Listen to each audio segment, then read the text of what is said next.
നമസ്കാരം. മലയാളി വാർത്തയിലേക്ക് സ്വാഗതം. കേരളത്തിൽ വന്ദേ ഭാരത് സ്പെഷ്യൽ സർവീസ് ഇന്നു മുതൽ ആരംഭിക്കും.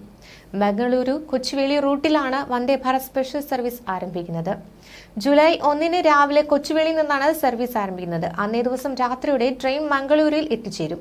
8 കോച്ചുകളാണ് പുതിയ സർവീസിനുള്ളത്. 11 മണിക്കൂർ 15 മിനിറ്റ് കൊണ്ട് കൊച്ചുവേളിയിൽ നിന്നും മംഗളൂരുവിൽ എത്തിച്ചേരും.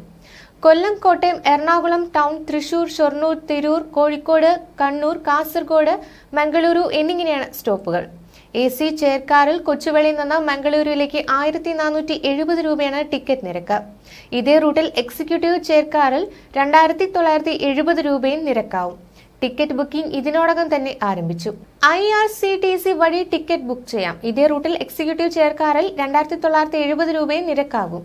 ടിക്കറ്റ് ബുക്കിംഗ് ഇതിനോടകം തന്നെ ആരംഭിച്ചു. വന്ദേ ഭാരത് സമയക്രമം ഇങ്ങനെയാണ്: എത്തിച്ചേരുന്നത്, പുറപ്പെടുന്നത്: കൊച്ചുവേളി 10:45, കൊല്ലം 11:40, 11:43, Kottayam 12:55, 12:58, Ernakulam town 14:02, 14:05, Thrissur 15:20, 15:23, Shoranur junction 16:15, 16:20, Tirur 16:50, 16:52, Kozhikode 17:32, 17:35, Kannur 18:47, 18:50, Kasaragod 20:32, 20:34, Mangaluru central 22.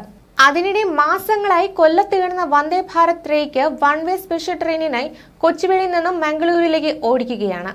Ernakulam Bengaluru റൂട്ടിൽ വരുമെന്ന് കരുതിയ വന്ദേ ഭാരത് ട്രെയിനാണ് കേരളം വിടുന്നത്. വേനൽക്കാലത്തെ തിരക്കൊഴിവാക്കാനാണ് അധിക സർവീസ് എന്ന് ദക്ഷിണ റെയിൽവേ അധികൃതർ പറയുന്നു. കേരളത്തിൽ നിന്ന് ഏറ്റവും തിരക്കേറുള്ള ബംഗളൂരുവിലേക്ക് വന്ദേ ഭാരത് സർവീസ് ട്രെയിൻ യാത്രക്കാരുടെ പ്രധാന ആവശ്യമാണ്. എറണാകുളം ബംഗളൂരു റൂട്ടിൽ സർവീസ് തുടങ്ങുമെന്ന് കരുതിയിരുന്ന വന്ദേ ഭാരത് റെയിക്ക് മുൻപും തിരുവനന്തപുരം കൊച്ചുവേളിയിൽ എത്തിച്ചിരുന്നു. ഇതും കർണാടകയിലേക്കാണ് കടത്തിയത്. മൈസൂരു ചെന്നൈ റൂട്ടിൽ സർവീസും തുടങ്ങി. പിന്നീടാണ് മറ്റൊരു വന്ദേ ഭാരത് റെയിക്ക് കൊല്ലത്തേക്ക് എത്തിച്ചത്. അതാണിപ്പോൾ മംഗളൂരുവിലേക്ക് കൊണ്ടുപോകുന്നത്. വന്ദേ ഭാരത് ട്രെയിനുകളുടെ അറ്റകുറ്റപ്പണിക്കുള്ള സൗകര്യം എറണാകുളം മാർഷലിംഗ് യാർഡിൽ വന്നതോടെ എറണാകുളത്ത് നിന്ന് വന്ദേ ഭാരത് ആരംഭിക്കാൻ തടസ്സമില്ലായിരുന്നു. എന്നാൽ ലോക്കോ പൈലറ്റ് ക്ഷാമവും മറ്റു പ്രശ്നങ്ങളും ചൂണ്ടിക്കാട്ടി ദക്ഷിണ റെയിൽവേ സർവീസ് ആരംഭിക്കാൻ തയ്യാറായിരുന്നില്ല. ബംഗളൂരുവിൽ പ്ലാറ്റ്ഫോം ലഭ്യത പ്രശ്നം ചൂണ്ടിക്കാട്ടി ദക്ഷിണ റെയിൽവേ ശുപാർശകൾ ബംഗളൂരു ഡിവിഷൻ വെട്ടിയിരുന്നു.